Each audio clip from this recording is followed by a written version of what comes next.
What's up, guys? NepentheZ here, and welcome back to another FIFA 22 video. Player of the Month Ronaldo is here. That's all this video is about today. I assume that there'll be some 6 p.m. content too. But to start off today's content roundup, also with 6 p.m. content as well, we're going to have rewards today. If you want to come and if you want me to open your rewards, check out the stream, fb.gg/NepentheZ. I'm going to be live from about 3 p.m. UK time. All the way throughout the night, and as you guys earn your rewards, I'll be opening them at periods throughout the stream if you want me to via share play. If you don't want me to, then fair enough, so come check that out. But today's first of, I guess, 3 videos is Cristiano Ronaldo Player of the Month is here. It was likely he was going to win it. It was likely he was going to be expensive, but how expensive he was going to be was going to determine how well received this was going to be. And we're going to take a little look at it right here. So to start with, of course, he's got a lot of the best key features in the game. 6'2", high-low work rates, 5-star skill moves, 4-star weak foot. Absolutely sensational stuff. I've got to be honest, I don't personally like this Player of the Month design compared to the previous Player of the Month design. In fact, even the 2 Player of the Months that we saw yesterday, I didn't think that they were really that great. When I think about that Timo Pukki Player of the Month last year, it was just... I mean, it's essentially the same design, just different colours. For me personally, it's just more appealing last year. Anyways, we've got Cristiano Ronaldo here. Of course, he's got flair trait, outside the foot shot trait, doesn't have the finesse shot trait, but has got 83 curve, so it doesn't really make that much of a difference. And yeah, his card's insane. You know, for a guy who's 6'2", he's got 87 agility with 75 balance. His reactions and composure are absolutely top tier. His passing's okay. You know, it's pretty good. His shooting is absolutely insane. Of course, you know, those long shot power, positioning and finishing, absolutely amazing. He's got 98 jumping, 93 heading at 6'2", which is going to make him an absolute menace from free kicks and corners this year, because you can score from free kicks and corners this year if you've got a big man. So everything about the card obviously is brilliant. And for those of you that are running first owner road to glories like I am this year, I know someone like a Cristiano Ronaldo first owner, it could be quite important to you and impactful for you. And this is, in spite of everything we're going to say when we get to the negatives, this is a card that could genuinely be in your team until team of the season era, right? You know, he could be in your team for months and months and months, play thousands of games, score thousands of goals, and just generally be a bit of a beast and a bit of a machine for you. So that's the positives. Now, what are the negatives? Okay, the first negative is he is extremely expensive. And that's considering the fact that fodder is on the floor, right? So he's coming in right now about 2.3 million, according to Footbin, which is expensive in itself. The reason why it's even worse is because for some reason this time around, there's only 2 weeks to do these Player of the Month cards, whereas last year there was like the whole month. You had like 30 days, I think, or 28 days to do them. So you've got half the time to get this Ronaldo done, and 2 weeks to be able to grind for a 2.3 million coin SBC is difficult. And that is that's on the basis right now that fodder is on the floor. Like, we are at all-time low, like in any game across the board, for a starting point in the game cycle for the fodder prices.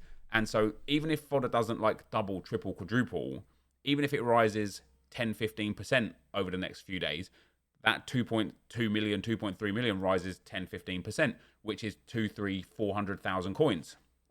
So even if it rises 10 or 15%, you're now taking a 2.2, 2.3 million coin SBC to a 2.6, 2.7 million coin SBC, right? And it will rise if EA keep dropping lots of SBCs. You know, we've got Koulibaly there. We've had the other SBCs, the Talisca, the Andre Silva, the Shaqiri that was there. Obviously, that hasn't made much of a difference.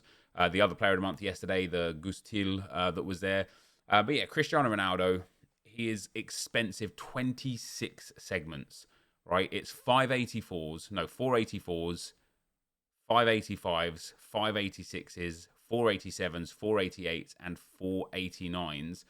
The returns aren't necessarily awful. Some of them are untradeable, but rare mega pack's not bad. Jumbo premium gold pack is quite bad. 50k pack there, and a Prime Gold Players Pack. I don't know why it's different, given the fact that these are basically exactly the same as far as SBCs go.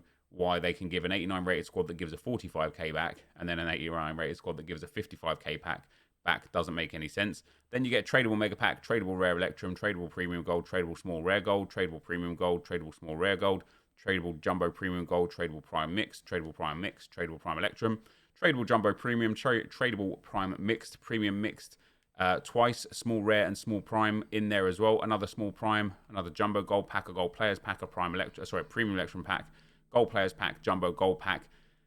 All in all, there's a lot of good packs, and you know, on the notion of if fodder goes up by 10 or 15%, it costs you an extra 200-300k. If you make back 15-20% from the packs in return, it's going to actually shave that price off down to like 1.6, 1.7 million. And that's where we then get to the point of, is the price worth it? And is the price even achievable? Now, this is a game cycle. This is a year that, from my personal experience, from my personal opinion, we are in a year of FIFA where it seems like EA are giving back, right? It genuinely seems like this is the year of the rewards, right? When you look at the way the rival structure is, the champ structure, the playoff structure, the way the milestones for rivals are, how easy it is to get rewards, it just seems like EA are just like, hey, let's just give back, right? So maybe 2.2, 2.3 million coins is a relatively affordable way to, like, affordable to earn over the course of a couple of weeks. But once again, is the price worth it? So compared to his gold card, the first thing that I notice that makes this player of the month not worth it for most people, other than card collectors and first owner people that are never going to have a chance of packing Ronaldo, is that it is a negligible upgrade. We are talking minor. 1 acceleration and sprint speed, 1 across the board in shooting, 1 across the board in dribbling, 1 across the board in defending with 3 heading, 2 stam, 2 strength, 2 aggression, and 3 jumping, and only 2 across the board in passing, where his passing's not even that good for 2 to make a big difference. If his passing was 88 and it pushes it into the 90s, fair enough. But the boost, it is absolutely minimal. And so I know it's an SBC, but this Ronaldo is 1.4 million. This Ronaldo is 2.2 million, and it's untradeable, and there's no chance of getting anything back from him other than just using him for the rest of the game cycle. And because we're so early in the game, the question has to be, is he going to be the guy that stays in your team for thousands of games? And do you know what? For some people, yes, it will be. But there's some people out there that like to experiment with different squads, like to play with different players. Like, let's say you hit a big red inform from your FUT Champs this weekend. Let's say you get Heung-min Son. Now, all of a sudden, you want to use that red inform instead of Ronaldo because you just like that Heung-min Son, and so on and so forth. So the price compared to his gold card based on the upgrade is extortionate. And then the price compared to his ones to watch. Now, his ones to watch is more expensive and it's not an SBC, so you can't grind towards it or craft it or whatever. I mean, you could theoretically grind towards it if you just sold everything that came in at all times and took coin bonuses where possible. This card, this Ronaldo ones to watch, is a bit more expensive than the Player of the Month. About 4 or 5, well, on Xbox about 100,000 coins, on PlayStation about 600,000 coins. But by the time you get to the end of the game cycle, whereas you would do with this 92 Ronaldo, this 91 Ronaldo will more than likely be like a 95, 96, 97, or even 99 Ronaldo. You know, if he gets loads of informs throughout the course of this year, man of the match cards and other special cards that work towards the one to watch favour, if Manchester United get those 5 wins and he goes up to a 92, all of a sudden you've now got a tradable card. And as I say, I know there's something to be considered for, can people grind towards tradable coins as they can towards an SBC? And I genuinely believe the answer is yes. I just think people don't, because they mismanage their coins for one reason or another.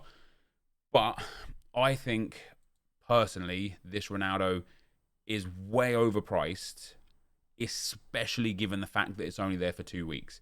If it was, and this is crazy because we're talking margins, right? But if it was 2 million coins, 1.8 to 2 million coins, and it was there for 4 weeks, all of a sudden I'm way happier about that, because it gives me time. It gives me time to assess and build on this whilst also judging on the other things that are coming into the game and whether or not I want those too. right? But at the moment, this seems like EA's way of being like, hey, here he is. If you want him, there's super limited. You're going to have to make sure you rush to get him. And by the way, he's also well expensive. And so, yeah, Player of the Month Ronaldo is here. I personally think he's a little bit expensive. The upgrade is minimal. I think unless you're just like a mad Man United fan or a mad Cristiano Ronaldo fan, unless you're a card collector on FIFA or you love the first owner aspect and just want him for that reason, I personally would still wear clear of this, steer well clear of this. And as you can see, he has got 90% down vote on Footbin.